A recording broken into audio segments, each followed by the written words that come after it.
Hello everyone and welcome to the first episode of our new series, How We're Building Middle-earth. After the fantastic reaction to our talk at Oxenboot, we thought we'd bring you all more details on the work we're doing to bring Tolkien's world to life. For those of you who are new to the channel, welcome. We are ArdaCraft, and for the past decade we have been recreating Middle-earth by the books through the medium of Minecraft. All of our links can be found below. In this episode, we will be exploring a topic touched upon during our speech at Oxenboot, trees. We'll take a look at how we build thousands of custom trees, how they're implemented on our map, and how they fit into our vision of a world faithful to both the Legendarium and to the real-world environments that Tolkien himself often experienced. Now, Tolkien is famous for holding nature close to his heart. He was distraught by the industrialization of the area in which he grew up in rural England, and it is suggested that the chimneys and smokestacks of the West Midlands inspired his vision of Mordor.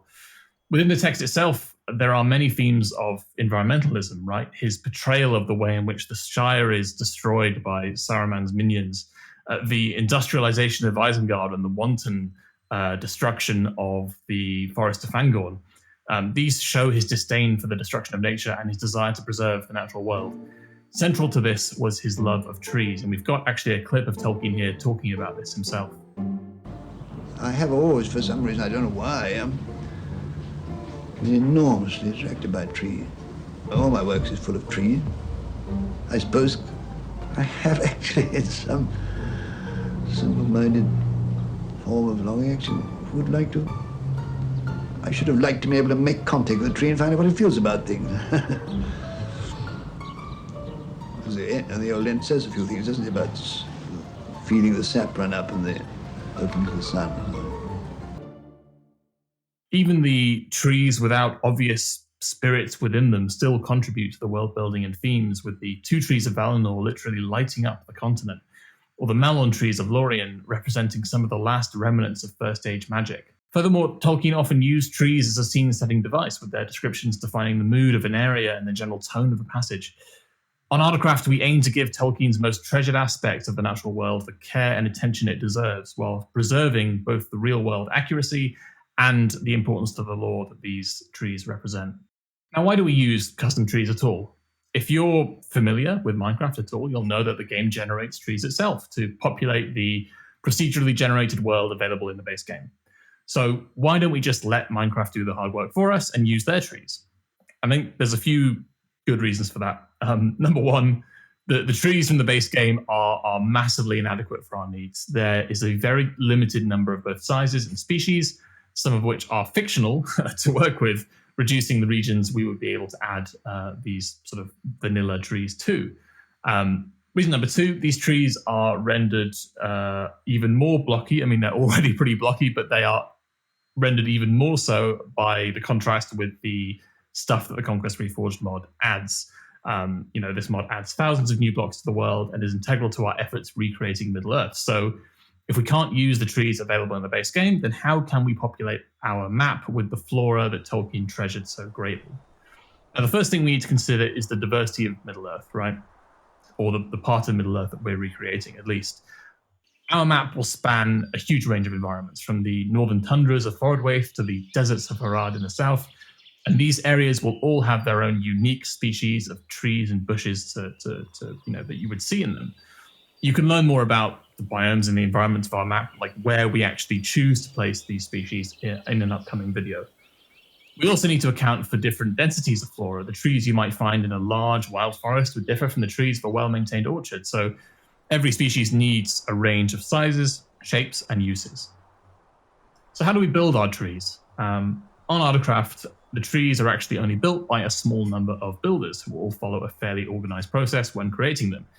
Trees are categorized in sets, firstly by species, so for example, white poplar, and then by variety, for example, if they are mossy or if they are covered in ivy, and finally by size, which ranges from tiny to extra large, but you get varieties within that, right? So you get ones that have been coppiced, so cut back and then let to grow up in multiple shoots, or trees that grow in forests, which will have a very different canopy structure to trees which grow out in a kind of open field somewhere. And furthermore, every individual type of tree within this, so for example, a tiny oak will have between 8 and 20 different variations. This enables us to have a sufficient variety of trees to make every orchard, wood, and forest on the map feel unique, as well as appropriate to both their on-map and real-life contexts. In actually building these trees, the process goes as follows. A builder will claim a type of tree to build, let's say a forest large oak. They will then check for references, real-life references of what this tree actually looks like. And to make this easier, we have a separate Discord where we actually compile all of these images in kind of organized folders. And then from the reference images, the builder should get a good idea of what they want to build. Now, the building of trees itself is not usually done in situ, right? Like in the place where you want to do it, or where you want to place them, I should say. But it's done in a separate area known as the tree grid, where every single model of tree and bush can be found. The tree grid consists of a 2D grid upon which all the in-progress trees are built, and then a 3D grid where completed trees are saved in huge blocks. Once all of the research is done, the builder will start actually building their trees using a broad variety of blocks from the Conquest Reforged mod, such as branches, logs, branch tips, and leaves, to create the tree or bush.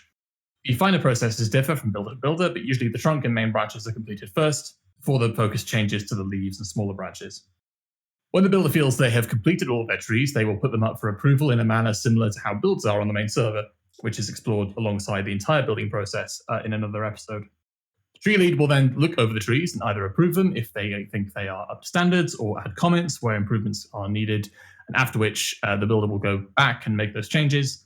And finally, when the lead is satisfied, the trees can be saved. For the trees to be used in the main world, they need to be saved as schematics. Schematics are basically files that have specific configurations of blocks in them, and we can use that to save individual trees or bushes or whatever.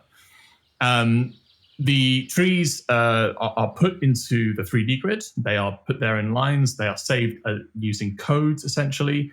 For example, the forest large oak would be saved as OKFL, so OK being the code for oak, FL being the code for forest large, and then you'd have OKFL1, OKFL2, and so on, right? Those are all saved, and they are all recorded on a large spreadsheet where we record all of the progress for the tree grid. Now, once all of that work has been done and the schematic has been saved, they can finally be used by the rest of the build team and the landscaping team. Any builder can look at the spreadsheet and find the code for the type of tree they need to use and place a randomly selected version of that tree on the main world using what's called the schematic brush or the schem brush.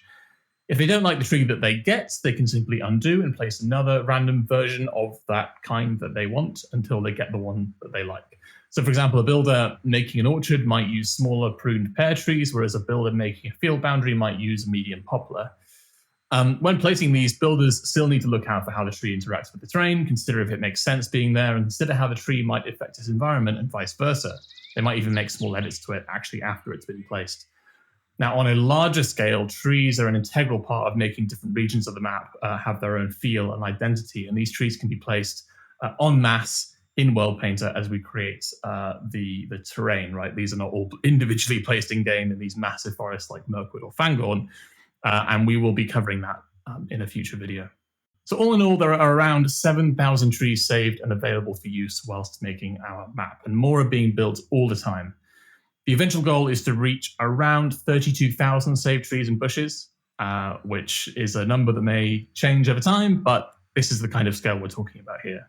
Every single one of these trees brings us closer to recreating Middle-earth and bringing to life the world that Tolkien left us. So many thanks to everyone who's given their time to the tree grid over the past few years. If you have any questions, know anything about botany, or just want to help with the project, please join our Discord. You can find all the links in the description, including our website, where you can join the server and check out the project yourself. Thank you for watching this first episode of How We're Building Middle-earth, and the next episode will be about the map itself and how ArdaCraft is creating the largest and most accurate rendition of Middle-earth ever. See you then.